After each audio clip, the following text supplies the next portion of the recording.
이제 이스라엘의 1세대가 뭐 거진 소멸이 다 되고, 이제 2세대로 교체가 되었습니다. 그런데 여전히 그들은 모세와 하나님께 불평을 했다는 거죠. 이제 지금 이 시간에 이제 40년째거든요. 이제 가나안에 들어갈 일만 남아 있습니다. 그런데도 그들은 불평을 했다는 겁니다. 자, 이들이 가데스 근처 신광야입니다. 이제 어제 말씀에 우리가 봤죠. 신광야에 머물 때 이걸 이제 우리가 진광야라고 하거든요. 신광야를 진광야라고 말해요. 이 머물 때에 먹을 물이 떨어지니까 모세와 아론에게 대항을 합니다.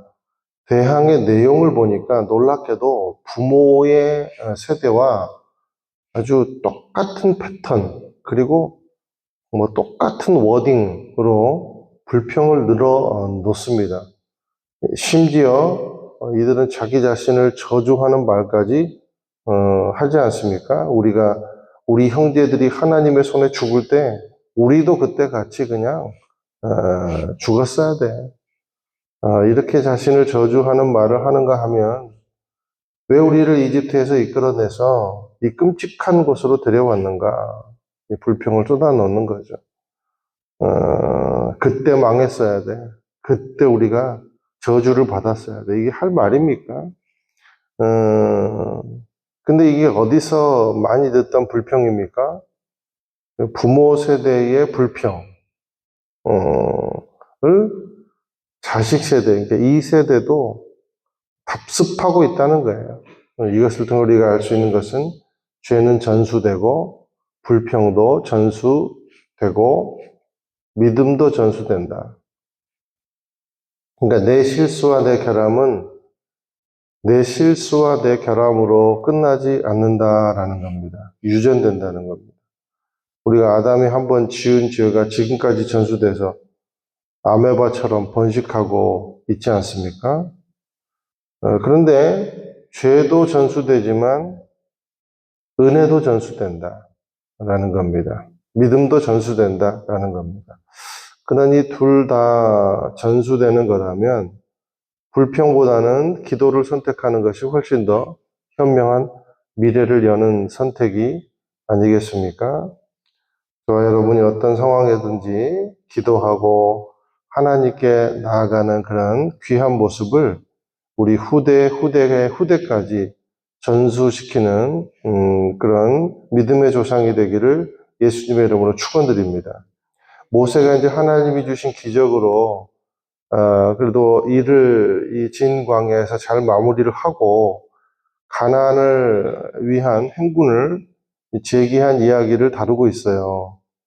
그래서 이제 오늘 말씀은 14절에서 17절까지 한 단락이고, 그리고 18절에서 20절, 그리고 이제 그 결과가 21절입니다. 14절에서 17절에 보니까 이 40년 동안 광야 생활을 하면서 지쳐있는 이스라엘 민족이 하루빨리 가나안으로 가야 했는데, 가나안으로 가장 빠른 길은 여기 에돔의 족속에 속해 있는 왕의 대로를 통과하는 그런 길이었습니다. 그런데 에돔은 우리가 잘 아시다시피 이스라엘의 형제 민족이지 않습니까? 그래서 그 야곱의 형 이름이 에서잖아요. 에서의 후예들이 에돔입니다. 그래서 이 에돔 민족들은 이스라엘의 역사에 대해서 그래도 꽤 잘 알고 있었을 것이고, 모세는 그래서 이제 자기 이스라엘 종족의 역사들을 이제 말을 하죠. 우리가 이스라엘에서 애굽에서 착취를 엄청 많이 당했는데 하나님의 은혜로 여기까지 오게 되었습니다. 그러면서 그들의 목적지까지 다다를 수 있도록 길을 좀 내달라, 이렇게 이제 부탁을 하는 것이죠. 근데 부탁의 내용을 보니까 너무 예의도 바르고 정중하게 그렇게 상대 민족을 대하는 모습을 볼 수가 있습니다. 예를 들면 밭이나 포도원을 해치지 않겠다, 우물물도 마시지 않겠다. 좌나 우로 벗어나지도 않겠다. 그냥 약속대로만 급히 우리가 통과하겠다. 굉장히 고맙고 미안한 마음을 가지고 통과할 테니까 허락만 좀 해달라. 민폐 끼칠 일이 절대로 없을 것이다. 그런 약속을 한 겁니다. 이 정도 되면 충분히 납득이 될 만한 요청인데도 불구하고 에돔은 단호히 모세의 요청을 거절을 합니다. 그 내용이 이제 18절에서 21절까지 쭉 나오고 있어요. 얼마나 거부가 단호하고 완강했던지 무력을 사용해서라도 너희들을 못 지나가게 할 테니까 꿈도 꾸지 마라. 이렇게 이제 거부를 하는 모습을 볼 수 있습니다. 이 본문을 통해서 두 가지 정도를 저는 묵상해 보았습니다.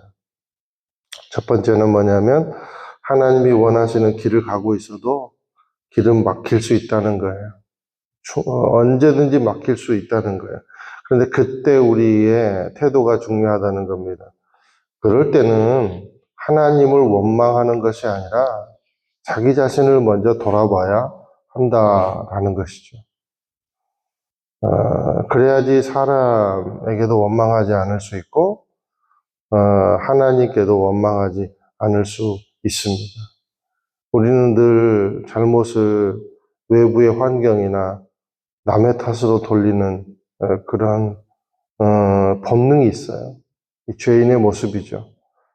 그러나 가다가 일이 막힐 때는요, 하나님을 원망하는 것이 아니라 타인을 원망하는 것이 아니라 나 자신을 먼저 돌아보는 것이 필요하다라는 겁니다. 자, 지금 대로가 막힌 것은 에돔의 악함도 있지만 이스라엘의 불순종이 그 원인일 수도 있다는 거예요. 자, 에돔의 완강한 거부가 지금 무슨 사건 이후에 벌어지고 있습니까? 미스바의 물 부족 때문에 온갖 저주를 퍼붓고 죄를 지은 후에 벌어지고 있다는 사실이에요. 자, 우리가 하나님은요, 아무렇게나 살면서 하나님의 뜻을 추구해 나가는 것 원치 않습니다. 인생이 뜻대로 안 될 때, 두 가지 점검이 필요하다는 거죠. 말씀드렸다시피. 그래서 자기 자신을 점검하는 것이 필요하다. 에돔을 원망하는 것이 아니라 모세가 끝까지 친절을 놓지 않고 자기 자신들의 뜻을 내려놨듯이 자기 자신을 돌아보는 것이 필요하더라라는 거죠. 그래야 친절할 수 있다는 겁니다. 그래야 우리의 어떤 그 태도를 급하게 하거나 아니면 분노하거나 그런 것으로부터 자유할 수 있다는 거예요. 또 하나는 그러면 그렇다고 선을 향한 의지를 포기해야 되는가? 또 그것도 아니에요. 거룩을 향한 의지, 하나님의 나라를 향한 의지, 그리고 주님을 향한 기도를 절대 포기하지 말아야 합니다. 이 두 가지 영성이 우리에게 있을 때 우리는 겸손해질 수 있고, 그리고 돌파할 수 있는 힘도 생기더라. 자기 자신을 돌아보면서 기도는 포기하지 않는 것. 하나님의 나라를 향한 의지는 절대 포기하지 않는 것. 이것이 우리의 미래를 여는 길이더라라는 것이죠. 자, 오늘도 인생에서 만나는 여러 가지 일들에 대해서 우리가 남 탓하지 말고 자신을 돌아보는 귀한 영성을 가지게 되기를 주님의 이름으로 축원드립니다. 오늘도 인생에서 만나는 여러 가지 일들에 대해서 낙담하고 포기하는 것이 아니라 절대 믿음을 가지고 기도하며 승리하게 되시기를 주님의 이름으로 축원드립니다.